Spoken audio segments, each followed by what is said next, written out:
Hi guys, it's Jim from drtankenstein.com with a homebrew review video.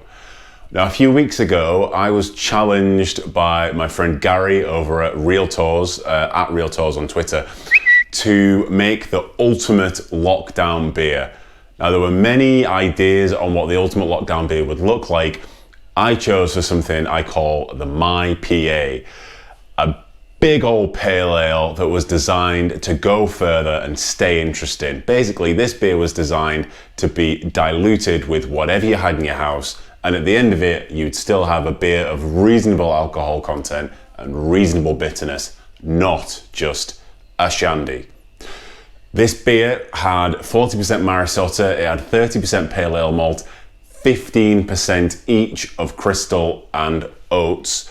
It was bittered with New Zealand Bullet, Northern Brewer and Cascade, but for all that information, please head to the original video where you can see me actually brew this thing. Now, in the true spirit of lockdown, I've been a bit of a father beermas, dropping beers all around the country, and I have the man himself, the guy who set me the challenge in the first place, to taste this beer with me. So, Gary, how are you doing? Hello, Jim. Very happy to be here. I'm very excited. I've got the drink staring at me just below shot, and I cannot tell you how excited I am to give this a try. Good stuff. So this beer, I guess, was designed for you to be watching films too. How are the film watching going? Very good. My habit of one a day has significantly been upped during lockdown. I guess so, yeah. Yeah. This week alone, I'm on number 17 of the week as of today. So I think it's also 17 in a week. I kind of brushed over that. That's pretty amazing. So if so you do this thing where you tweet every time you watch another film, you tweet, and it weirdly makes me feel lazy when I see you've done another film a day and I haven't done anything. It's like, oh man, Gary's watched a whole film. So is that on the at Realtors account, or is that on the at Gary Lawrence account? No, that's on my personal account, but it's just really funny that you say that, because every time I tweet that, I always think some people have got real jobs. I'm just so lazy.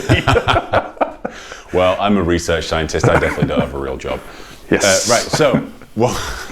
So what we've got here is the lockdown beer, the big boy, the MyPA, and we've kind of together we've come up with a few things that we thought it might be tasty to mix this thing with.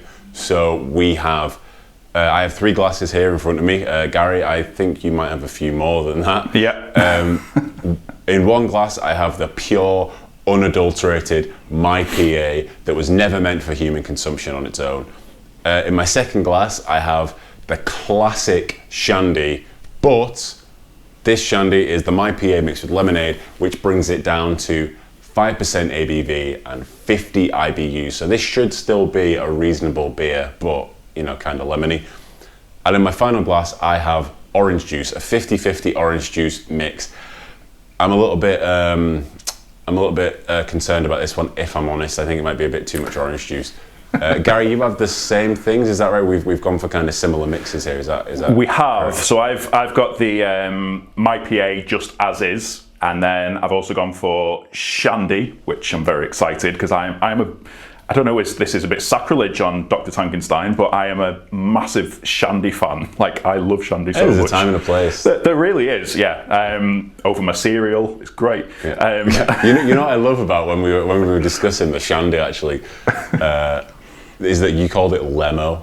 Oh, and no, don't put that out in the world. The only other person I hear call it Lemo is my dad, and so that's lemonade. Yeah, that's and it was just awesome. It was like, yep, let's do Lemo. That's exactly what we're going to do. Yes, fantastic. I've also, similar to you, although not quite as posh, because I didn't have orange juice, but I did have Robinson's Cordial. So I've done a Robinson's Cordial. That's probably posher than my orange juice. Brand name Cordial. Well, I don't think it is, because you've got, actual from an orange. I don't think mine's touched an orange in about I don't know, a couple of years probably. But They may have seen an orange one day. yeah, maybe. I mean, if it's good enough for Andy Murray, it's good enough for me. So yeah. There you go. And then the one I'm really excited about is because I'm sure you'll know, Jim, that I've always wanted or wished that I was Scottish because I just love a lot of Scottish films, Scottish bands and stuff. So of course, Yeah, Scottish bands particularly. Yeah, of course I've gone for Iron Brew mixed in one of them as well. Iron Brew. I don't know why. This is a bit of a disgusting thing to be doing anyway, but for some reason Iron Brew just doesn't sit right with me. But we'll see how it goes, because I guess Iron Brew's got a... Well, it's made of girders. It's made of girders. It has a very strange kind of mouthfeel to it, Iron Brew, doesn't it? It's not necessarily bitter, but it's very dry. So it'll be interesting to see how that plays with the beer. It's the drink that Tizer wishes it was, I think. Whoa, big words. I'm a fan of Tizer myself, if you can get it. You'll often find a dusty bottle of Tizer hidden in the back of a B&M somewhere. And I suggest you grab that. Right, so should we dig in to this, to the MyPA? We really should. I cannot tell you how excited I am. Let's do it. Okay, let's grab the big boy alone first. Okay. So here. Now, before we drink this, I almost feel like I owe an apology. This was supposed to be a pale ale, and what I did was I added 15% crystal malt. Normally, you would add about 5 to 10% crystal malt in a pale ale. I added a little bit more, and I guess it was a little bit darker. So the color of this is the color of unset tar, I guess. It's very, very, very dark. And that wasn't my intention, but it was also my intention to dilute it. So, Gary, chin chin. Cheers.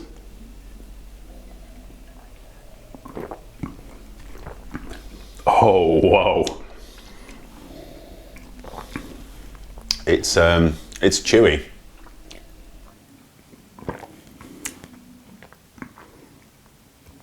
Ah, I cannot wait to talk about this. I'm not going to lie. Well, let's do it. Let's talk it up. Well, first thing I will say is it's very Moorish. Like, I just want to down this straight away. but I know that would be game over, essentially, because it's so strong. Yeah.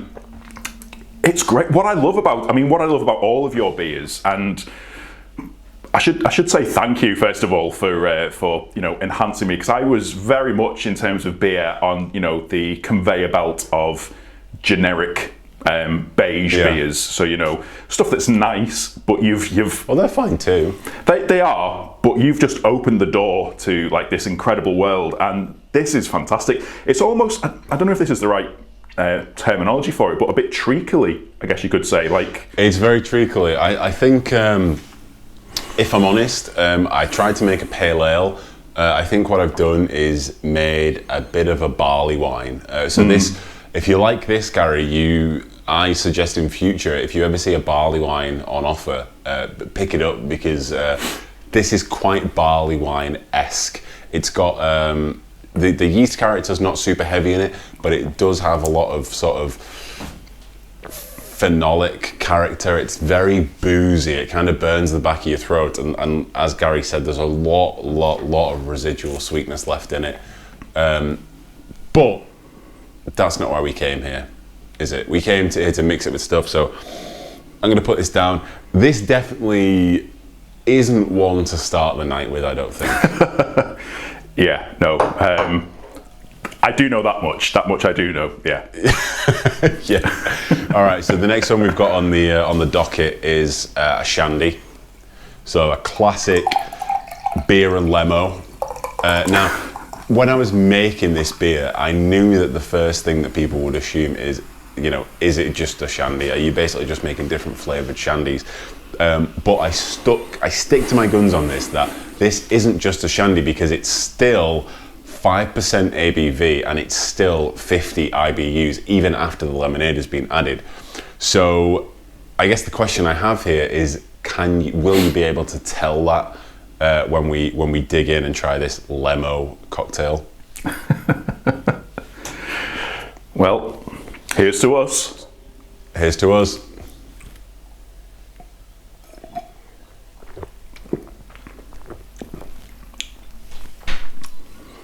Oh, I'm not against it. yeah. For me, I don't know how or why the lemon seems to just not be sitting quite right with the sweetness of it. I don't know if you get that too. I totally know what you mean. Yeah, it's almost like it's. I don't know. Would you say too acidic, maybe, or? I'm not sure if it's too acidic. I don't know. I don't know what it is. I'm not sure what it is. But for me, there's just like a weird kind of lingering taste in my mouth. It's not completely unpleasant, but it's not really what I was hoping from the lemonade mix, if I'm honest. It's still nice. Like I'd still very much be happy to drink this. Yeah. I think the thing that might be throwing us slightly is I think most people tend to associate shandies with back garden barbecues outside sort of thing and stuff, and it doesn't particularly seem, I don't know, like a summery. I know what you mean. Yeah, I know exactly what you mean. Drink, as nice as it is, it's got a different. I couldn't imagine drinking this at a barbecue. I think it'd be more. I don't know. Seems more of like an autumnal shandy. Autumnal. Wow. That always makes me think of Narnia when people say autumnal, because of Mr. Tumnus. I don't know. I guess that's just like a weird word association. Right. So yeah, the shandy's not terrible, but if you are making your MyPA following my recipe, shandy wouldn't be the first thing I'd make with it. So Gary, I'm interested, since I've got you on the phone,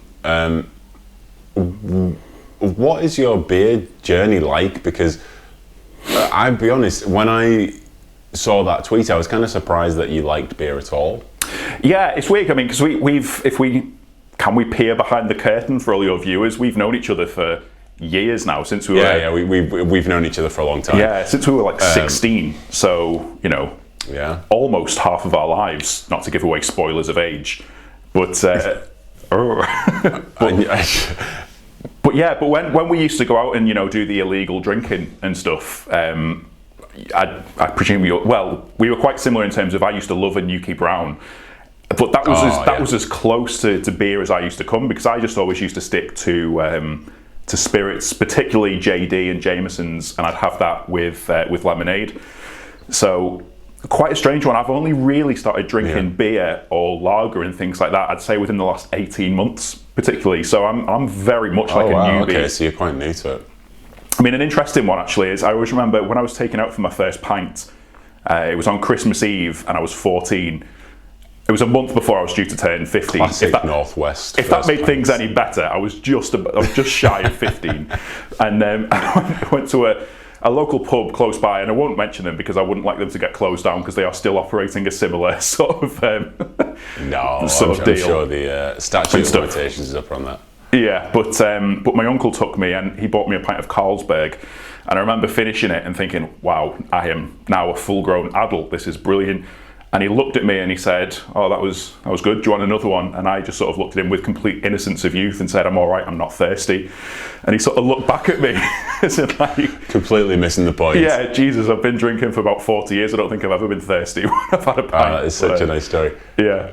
Did you think that it was probably the best beer in the world? Oh, I did, yeah. So I started with Carlsberg and stuff. But I thought my first sort of alcohol was always... I was always allowed, again, this is such classic Northwest behaviour, I was always allowed a small glass of Strongbow every Friday for Big Brother eviction night as well. So we'd get a takeaway, usually a Chinese takeaway, and I'd have my little small glass of Strongbow for eviction night. So that's probably, maybe that's where I got your cider guy from. Well, maybe if you're a cider guy, if you're a fruit cider guy, maybe you'll enjoy the next glass in the lineup. So now we have, this is where we kind of split a little bit. So the drink that we're drinking now isn't going to be identical. I'm drinking half and half, 50-50, MyPA and orange juice, pressed orange juice, because I'm better than Gary. And Gary, you've got, you want to talk us through your cocktail there? Yeah, so this is... The majority of it is the MyPA, and then there's I'd say about 2 fingers worth of Robinson's orange. So I'd say from about here up is Robinson's Orange, but the rest of it Right. is 100%. Did you stir this before? I did, yes, yeah. Right, yeah, cool. Yeah, so I gave it a little mix. Okay, so mine looks a little bit like mud. How's yours looking? It's strange because it's got the syrupy texture, but it's got around the outer ring. It's like the ring of Jupiter. It's almost got like an orange ring going around the outside. So it looks nice, like a yeah. I get you. Right, okay, so cheers. Here we go.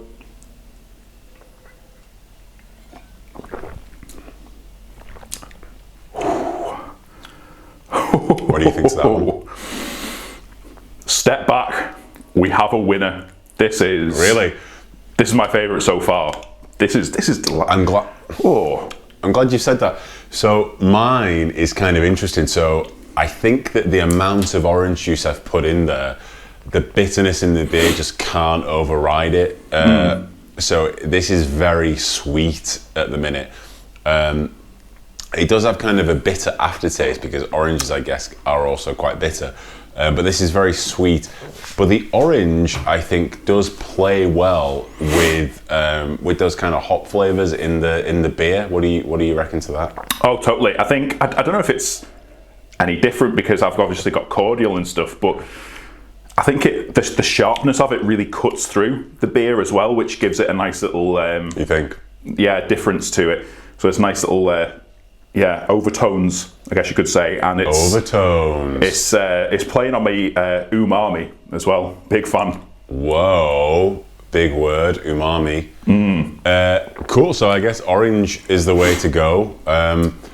Maybe citrus flavors. Well, I don't know because the lemonade didn't quite work for me. No. As much as I've slagged the orange juice off, I do prefer it to the shandy version. Yeah. Well, this is definitely my favourite so far, and I would happily be, even if I didn't know you out from the outside world and stuff, I would definitely be ordering these out and about or having them in the house and things. Okay, cool. So it's interesting. So obviously, orange cordial is well, I don't know how is this working because orange juice is obviously very sweet, but orange cordial is kind of super sweet, but you've diluted it more. Yeah. So how's the bitterness in your beer right now? How's the sweetness? How's it balancing? You've definitely got both, which is a strange thing. It's very. I can't think of any other occasions where I've had both bitter and sweet, other than a Verve song, really inflicted on me at the same time. But you can pick up tones of both, which I'm really liking, and it's. It's like in Rocky 3 when he goes swimming and he starts using muscles he didn't know he had. I'm using parts of my tongue that I didn't know existed right here, so it's okay, great. Guys. It's been 18 minutes and Gary has just made his first Rocky reference. I think that's a record. So mark it down. Hey, you saw it here first. Yeah, MyPA tasting in Rocky Bingo. Okay, so we've had raw, shandy, and orange. You've got an extra one, so I'm going to make up the difference on my end too. I'm gonna go back and re-dilute my original MyPA with a can of very sad, skinny tonic water. So I'm just gonna throw some tonic water in. I think I mentioned in the video, the original video, I think I mentioned tonic water because it's obviously quite bitter tonic water and it's fizzy as well. So yeah. I don't know how this is going to interact. So Iron Brew, how would you describe Iron Brew? If no one had Iron Brew before, how would you describe it other than to just say go get one? I don't know. I've tried to explain it to a couple of friends who who live in America and have never tried it, and I just don't think there is any way, rust maybe, like fizzy. Yeah, it's actually, it's kind of does what it says in the tin in many ways, doesn't it? It's irony. It's kind of similar in a way someone to sitting there making it in the kitchen. Like how would you describe what flavour Red Bull is? I think there's a Red Bullness to it in a way. Okay, a Red Bullness. Yeah. All right. So if you dive into your Iron Brew, I'll dive into my tonic water, and we'll meet in the middle. Freedom.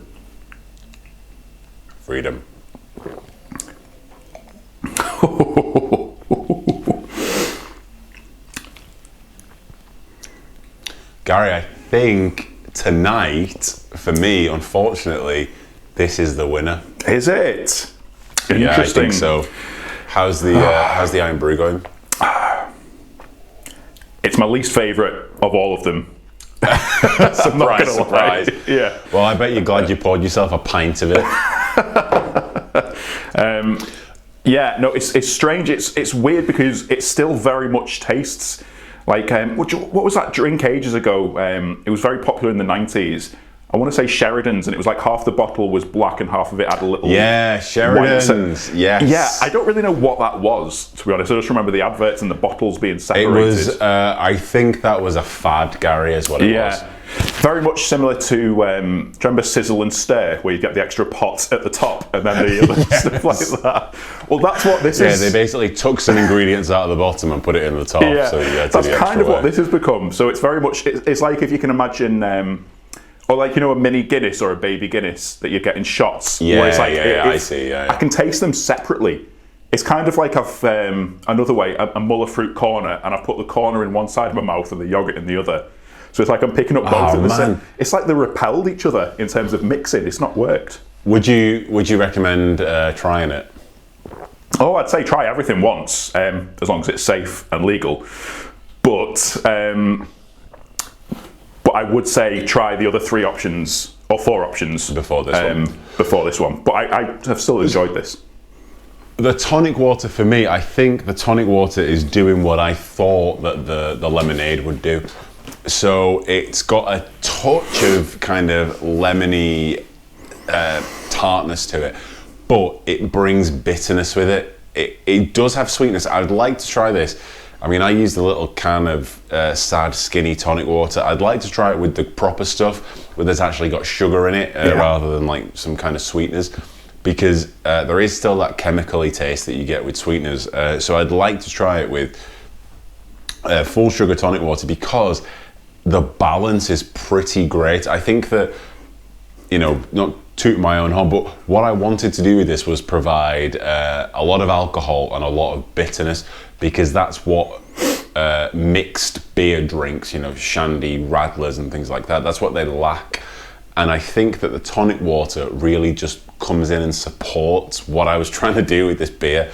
I wish you had one. I wish it wasn't just me saying how great I am. It's really annoying because I'm a big drinker of gin and tonic, and downstairs I do have tonic water, but it is very much gone flat. So I could go in and taste a flat version. I don't know how different that would be, but well, listen, mate, I think you've got your hands full with that pint of Iron Brew you've just poured, so probably stick to that.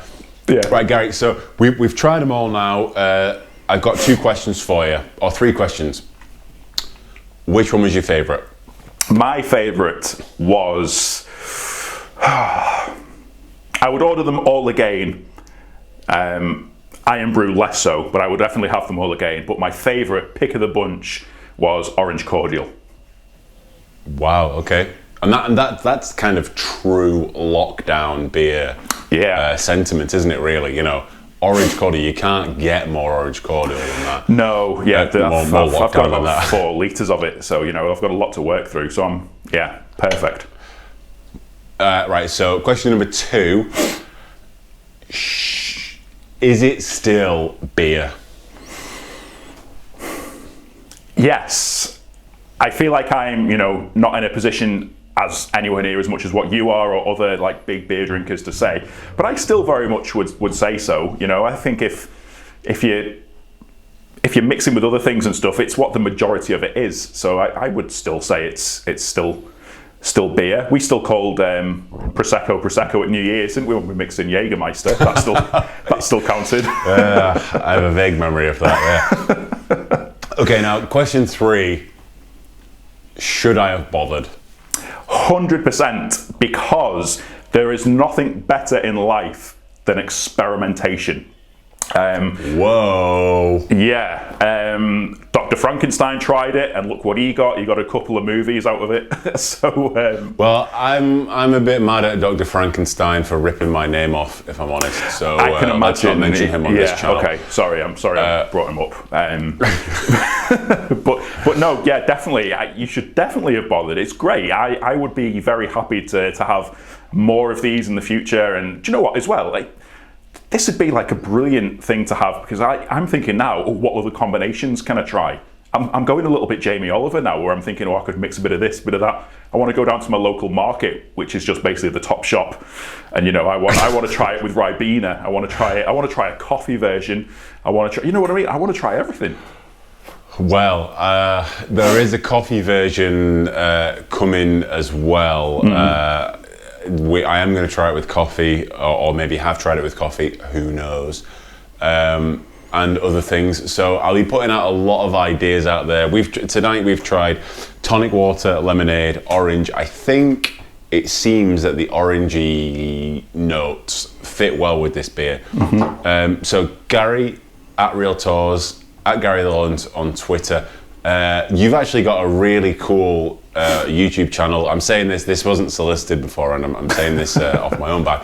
You've actually got a really cool YouTube channel where you do these 5 minutes on a film. It's almost like it's like when you were at high school and you went on Clip Notes or Cliff Notes, whatever it was, and you could read a book in like 2 pages. Gary's YouTube channel is that for films. So whether you're a film fan or not, and you just want to show off, head over to Gary's channel, Real Tours, REEL Tours, and subscribe there, because there's a lot of good stuff coming out there. There's a lot of good stuff already on there. So now that I've embarrassed you there, Gary, anything you want to say?